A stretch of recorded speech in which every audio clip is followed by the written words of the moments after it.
the reason why we're really here. I got my cake.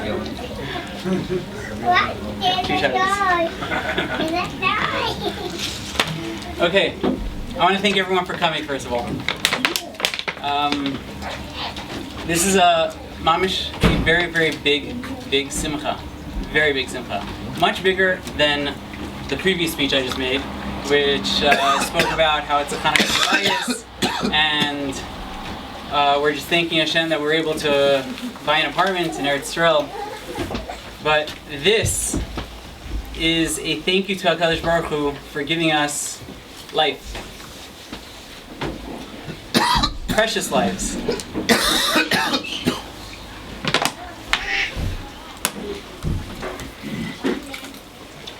So, from the very beginning of the pregnancy, from the very beginning, it was very, very scary. It was an emotional roller coaster. Mamish up and down, up and down. We're happy, scared, sad, happy. Our emotions were all around the place. First of all, I have a twin sister. So I sort of knew, coming into marriage, that I'll probably have twins somewhere along the line. And I actually told this to my wife, because people usually say twins are a bracha, but it's not something you daven for. So I figured I'll give her the heads up, and I'll tell her, by the way, we're going to have twins, just so you know. And we had our first child, Frida, single. Then we had Gabby, single, Bracha, single. And then we found out that we were pregnant. Yes, close friends, really, people who know the inside joke will understand what I meant by we were pregnant.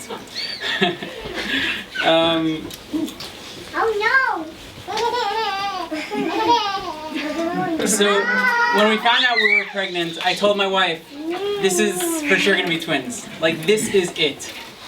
And okay, we were excited. We were looking forward. If you want, we could pass her to the women's side. Pass the baby. Thank you.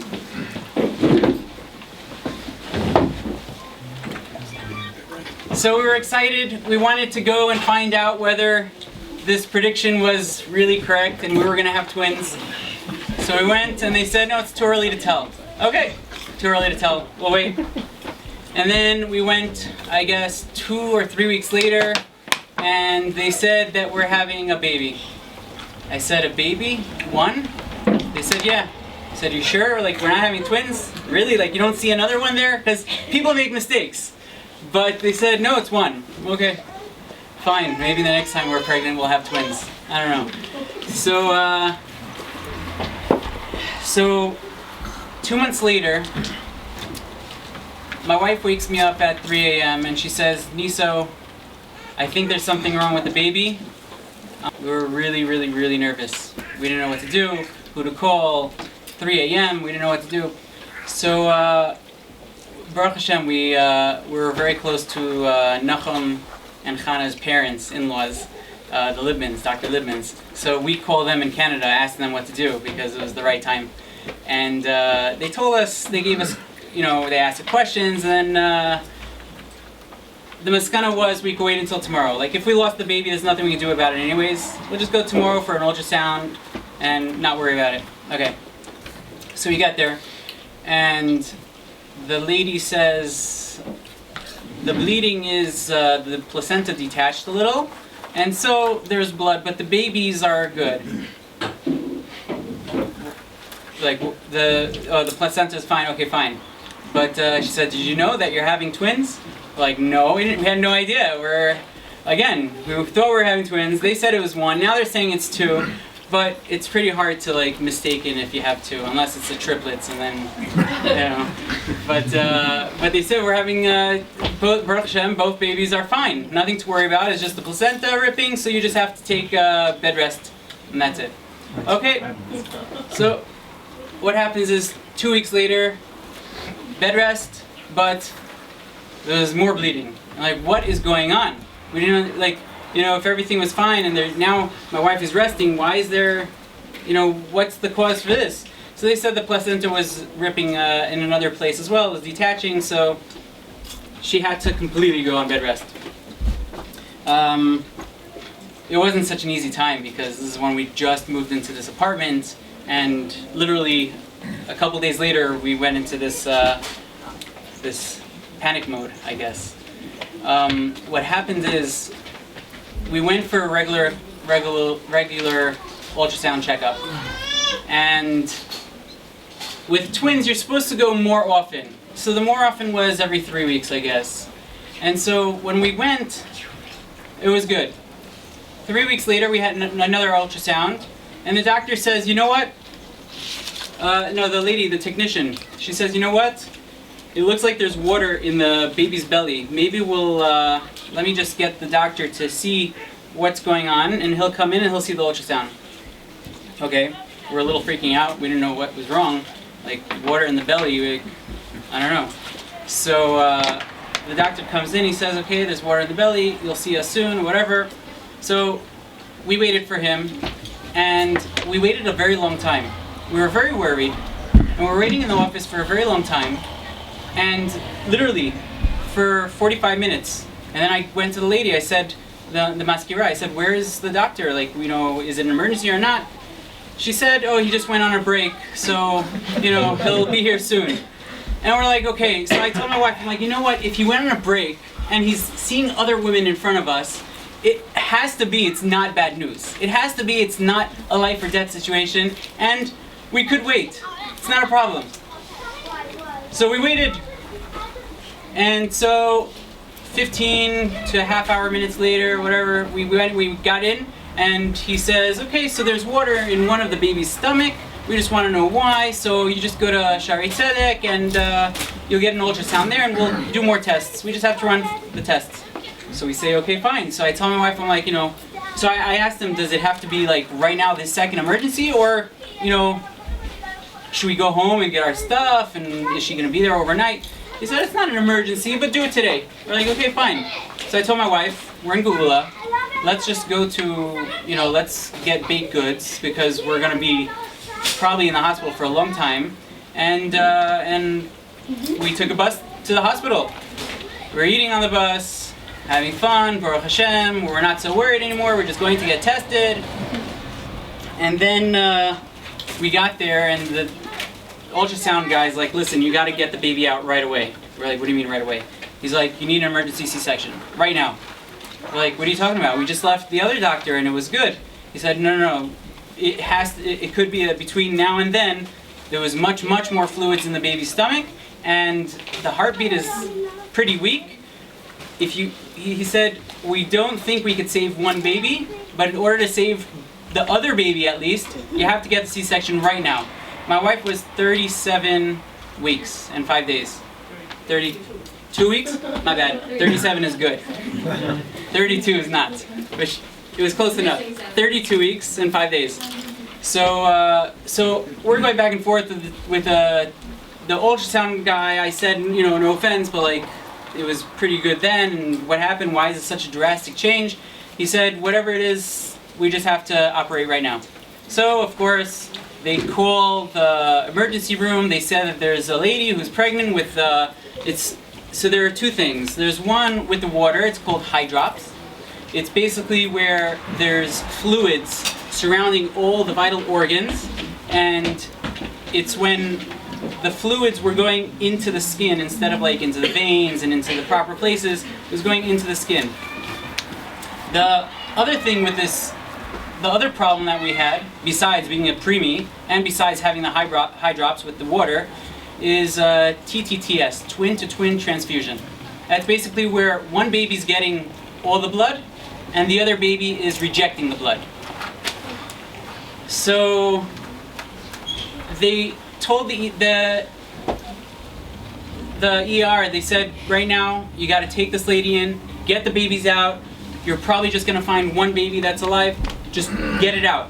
So they told us, we called, we put your name in on the list. You're going to skip everybody. You're going to go downstairs right now to the second floor, go to the ER, and get the babies.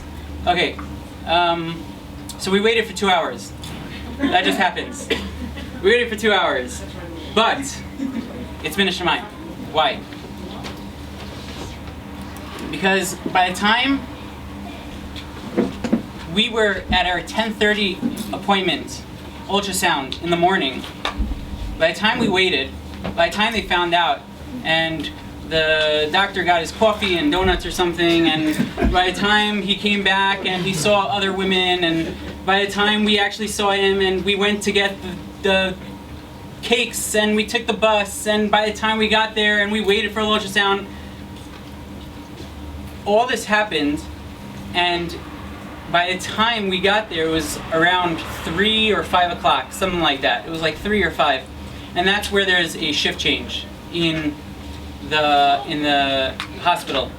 Now, the doctor who was coming in, the head doctor who was coming into to the new shift, she said, I don't think I could do this. I need you, and she's speaking to, not me of course, she's speaking to the head doctor who just finished the shift, a 24-hour shift.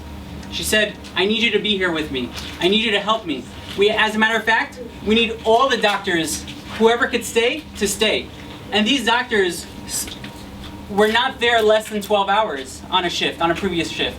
They came from 12 hours to 24 hours. The head doctor was there for 24 hours, and he decided to stay. He says, okay, I'll be here. And what happened was, they rushed her into the emergency room. There was doctors everywhere. They told me to wait outside. All I could do was daven, say Tehillim. There was nothing else for me to do right now. Not calling family, not calling anybody. I didn't know what to tell people. We didn't even know about the twin transfusion. We didn't really know what high drops was. We had no idea. All we knew was that we had to get the baby out. And my job was to say Tehillim.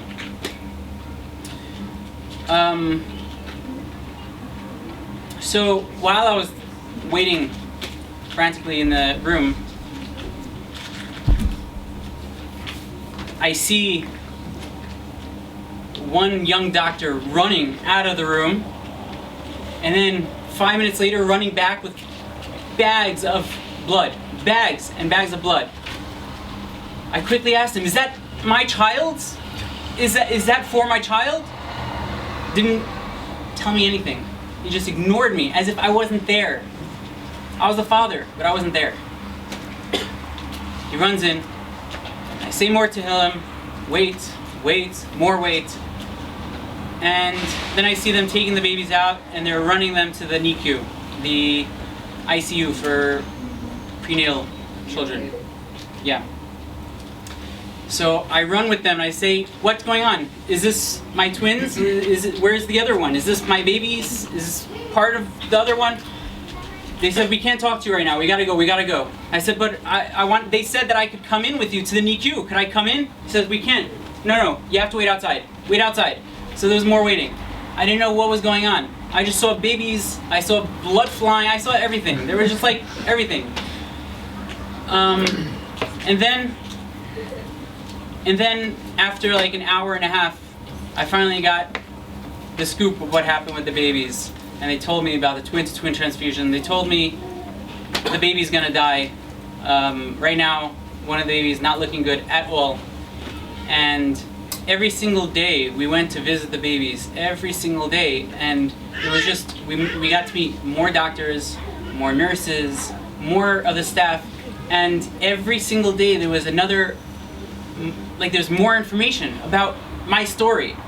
The story I had was what I just told you. I was waiting the whole time. There wasn't really, I saw a guy running with blood. I saw them taking a baby out. I didn't even know if it was mine yet.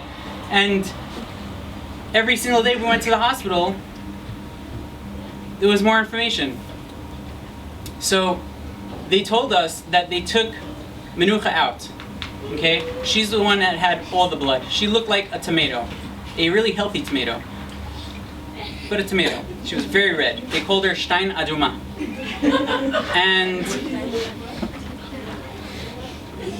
they told me when they took Stein Aduma out, they took the Stein Levana out. They took the white baby out. And they put the baby in the corner of the room because the baby was dead. Or so they thought. The baby wasn't breathing.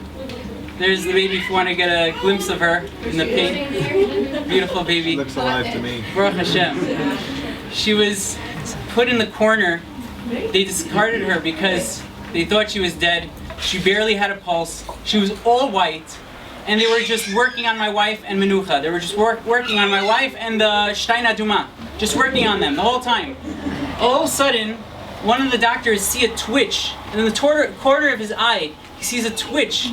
And that was Malka. She just twitched and he runs over to her. And he tries to hear the heartbeat. He tries to see if she's alive. And the lady, the head doctor for the new shift, says to the doctor who saw the twitch, which was the doctor for the old shift, who was there for 24 hours, probably 26, 27 hours now, she said to him, leave that baby alone. Right now we're dealing with the mommy and this baby over here, Stein Duma. Leave that baby alone. There's no point. She's dead already. Let's try to help these babies. And he says, no, I hear a very weak pulse. I saw her twitch. I'm going to resuscitate her. And he does it. And he starts taking charge of the room. Forget the new shift doctor. He says, you, go run to get the blood. Go to the blood bank. Don't say hi to anyone. Don't wink at anyone. Don't smile at anyone. You run straight there and you run straight back. And that's what I saw. I saw a young doctor running back and forth, blood. And Malka had so many problems. She had no blood. They had to do blood transfusion right away. And there was bleeding in her brain. There was her lungs collapsing all the time. There is a special valve in the heart that's open when it's in the baby. And as soon as the baby comes out, this valve all of a sudden closes. That's one of the nays that Hashem does. But Malka's valve was still open, which was very, very dangerous. And there were so many problems. Everything you could think of, the lungs, the heart, the brain, everything was a problem. The doctors told us it could be several years until we know whether she's brain damaged or not. Only time will tell, we won't know, we have no idea. As a matter of fact, I went to see her and I looked at her and I said, oh no, I think one of our babies is gonna be Down syndrome. I think she's going to be mentally challenged because that's the way she looked. She was fat, huge. She was a kilo more than her sister. That's 2.2 pounds for Americans. But she was huge. Why? Not because she grew healthy and properly, but because she had all this fluid in her body. All this fluid was traveling to her lungs. It was traveling to her heart. It was traveling everywhere. Her legs, I thought she was literally going to pop like a balloon. I was so scared. And I looked at her and I kept thinking, Shema Yisrael, I don't know what's going on. This is one of our babies. And I look at the other baby and I see that she's all red and she's very skinny and small. And I'm like, what's going on with these babies? I found out about the TTTS. I found out about the high drops. When I went home, I Googled about this situation because the doctors weren't telling me much. And I could not find one success story. Not one. There was a success story with TTTS. There was. But not when the baby had high drops. Or vice versa. And that's it. I went to the hospital the next day thinking, okay, I have to start having that mindset that I might have to, chas v'shalom, hopefully this will never ever happen to us. But I was thinking, we have to start preparing to bury my baby. And I went to the hospital and I saw one of the problems with the high drops is that she was not urinating. The liquids was just staying in her body. And the more liquids she had, they had to give her IV. They had to give her something to drink. They had to give her all these vitamins and stuff to help her grow. But she just wasn't urinating. And she wasn't losing any of the liquids. And she got fatter and she got worse. Hard to breathe. She couldn't breathe by herself. She had a pump. The pump, it is like a huge tube that goes into the mouth and it pumps the lungs open. The lungs just kept on collapsing. Thank God she has such powerful lungs now. She screeches, and it makes me so happy when I hear it. And it's a little weird to say this, but when she cries, I'm like, oh, you're crying, it's so nice. You know? Because when in the hospital, whenever she would cry, you couldn't hear anything because her vocals were being blocked by this tube. And the doctors, I asked the doctors, is it painful? Is she in pain? They said, yeah, she is. They're basically pumping air into the lungs, trying to keep it open. And she's only 32 weeks. It's painful. She's really going through a lot of pain. My babies, both babies, have gone through a lot of distress and pain. And they were just in the world for 1 day, 2 days, 7 days.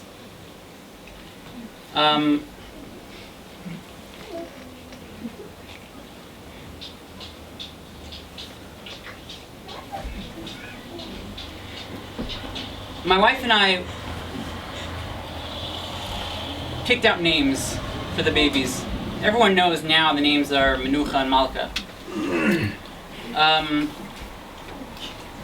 We knew that we wanted to name Menucha. Why? Because she gave us Menuchas HaNefesh. She came out, okay, she was Stein Aduma in a Hanami. She was red like a tomato. She had a lot of blood. It was all potent blood, but it looked like she was healthy. And we didn't have to worry about her. So I told my wife, Menucha is very, very apropos. It's Menuchas HaNefesh. And I think we should name our other baby Malka, because I always tell people to daven for my princess. And eventually I want her to grow up at Me'aves Mishanash, to be a queen. And so we thought, oh, okay, so we have the names. And it's not a pasha thing, because the name, you have to have Ruach HaKodesh. It is Ruach HaKodesh. You don't just pick out a name from a bag. You have this specific koach or something there that just, you name your child. Granted, I named my first child Frida and my second child Gabby after, for my parents. And I didn't really have a choice in the matter. But that was still in a Shemayim. Anyways, a day later, the doctors are telling us Menucha's not doing good. She needs a blood transplant. The blood that she has now is too thick. She has problems, and she is sort of getting worse right now. I told my wife I don't want to name her Menucha anymore, because now Menucha, in my mind, is Menuchas HaNefesh, but like death, chas v'shalom, lo alenu.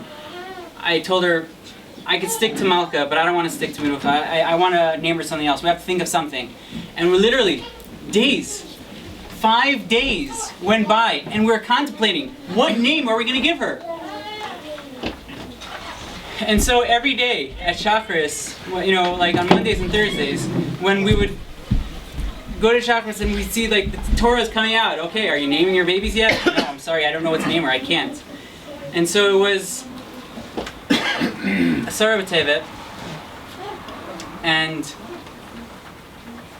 Rabbi Bruckenstein calls me and he says, Niso, what's going on with the name? We need a name because it's better to daven for the child with a specific name. I said, you're right, but I already missed Shacharis anyways, and I don't have a name. Like, I don't know what to name her. He's like, it's Asara B'Tevet. We're taking out the Sefer Torah at Mincha. You still have time to name her. I said, oh, you're right. So I looked at my watch. I said, oh my gosh, Mincha is in 5 minutes in base. I'm never going to make it on time by the time, I get there. So I call my wife. I'm like, we have to quickly think of a name. I'll go to B'nai Yeshiv's right over here. I'll name her. What can we do? She says, you know what, Niso? I just finished Shtei Mikra. Parashas Vayechi. Vayechi is a beautiful name. Vayechi. Life. That was the week they were born. And she says, I just finished Shtei Mikra. Turn to this parak and this pasuk. I'm like, I don't have time. I have to go to shul. She's like, trust me. Just turn to this parak and this pasuk. She says, read it out loud. I says, okay. Umenucha ki tov. That's what it said in the pasuk. Umenucha ki tov. She says, Ruach HaKodesh? You want a Ruach HaKodesh? I think this is Ruach HaKodesh enough. I said, you're right, I gotta go, I'll speak to you later. I'm going to name our babies. I ran to the caravan, I told the goodbye, I'm like, I have to name the babies. He's like, what, right now? I said, yes, right now.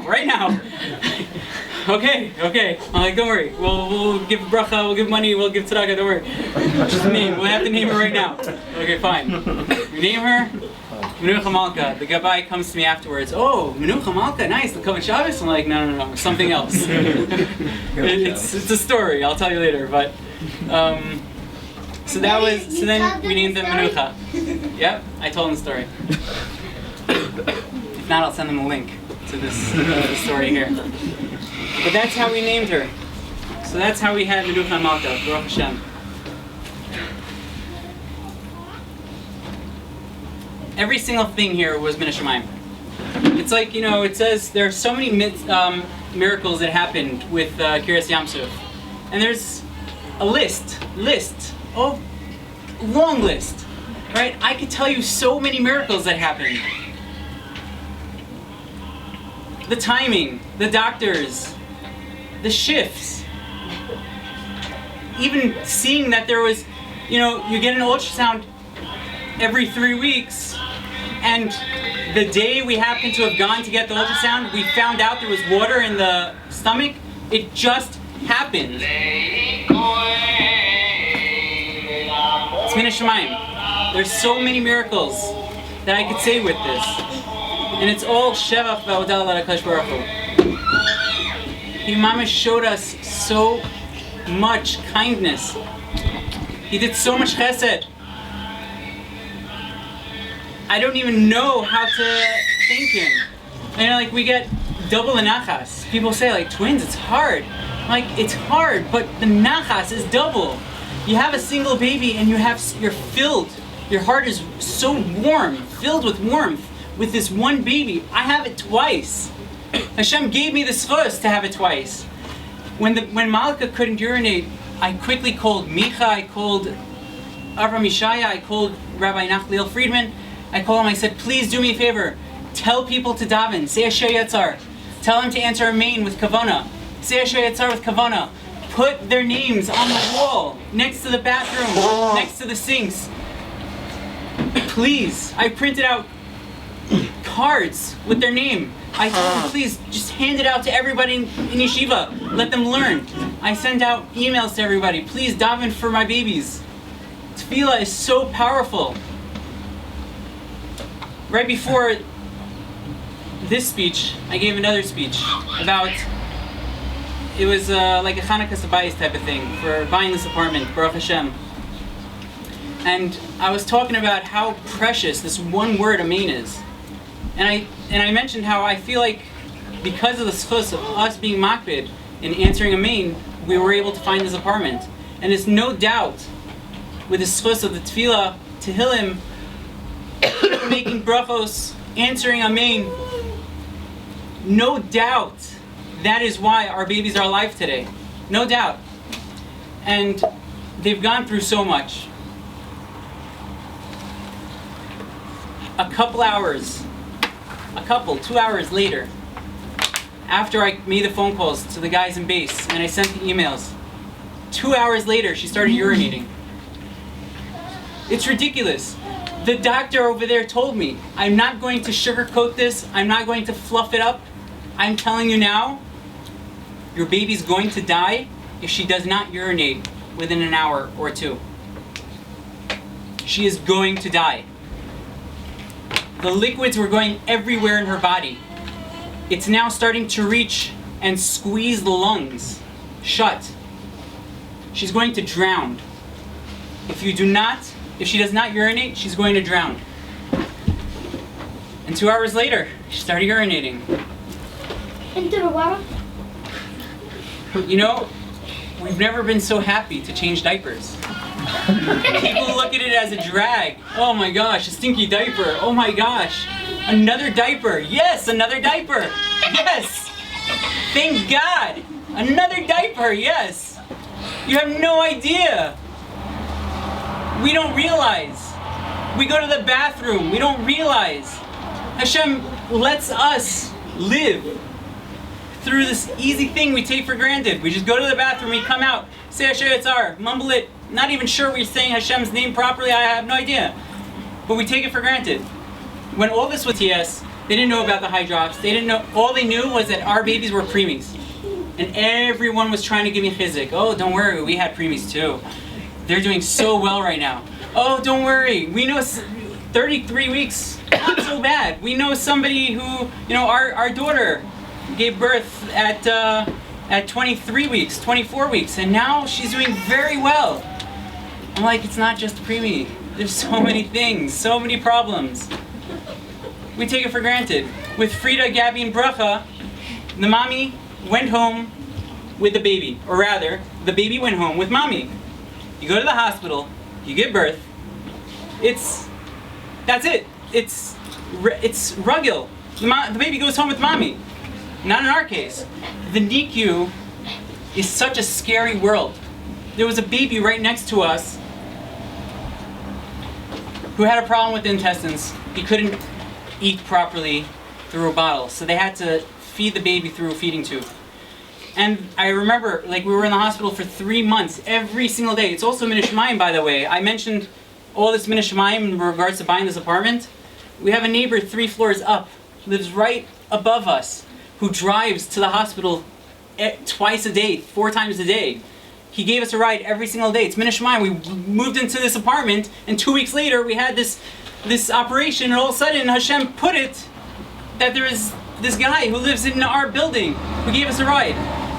He goes there anyways. We went to Shari Tzedek. It's extremely far from Neve Yaakov. It's a drag to go by bus or by train. And every single aspect of this was Menucha. Hashem's hand was in everything. I give us a bracha and I give my babies a bracha. Hashem kept them in this world for a reason. Hopefully, they're going to grow up to do mitzvahs. And they're going to support their husbands. And they're going to have children, Talmidei Chachamim. They're going to live a Torah world. They're going to live a world of mitzvahs, happiness, health. Zrat Hashem, because there was a lot of trouble. All these problems. There was one thing after another. And by the way, after we got released from the hospital 3 months later, we had to go to a neurologist, we had to go to a lung doctor, we had to go to all these people to make sure that everything was fine. They told us in the hospital that they're probably deaf because they failed their hearing tests. Every single thing was wrong. Everything. And then that's it. That was our life. We're going from doctor to doctor. We have to accept it. Going doctor. Physical therapy. The doctor said a regular person has to do physical therapy, work twice as hard. Our babies are going to have to work 4 times as hard. There were so many issues. And now we go to the doctor and we're checking everything off the list. The brain.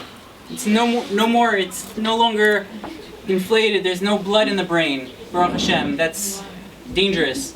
The heart, the valve closed miraculously. The hearing, they could hear perfectly fine, Baruch Hashem. They have great lungs. They're screeching and yelling so loud, so powerful.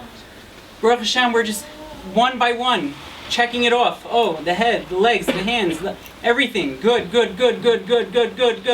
Everything is becoming normal. Baruch Hashem, bli ayin hara.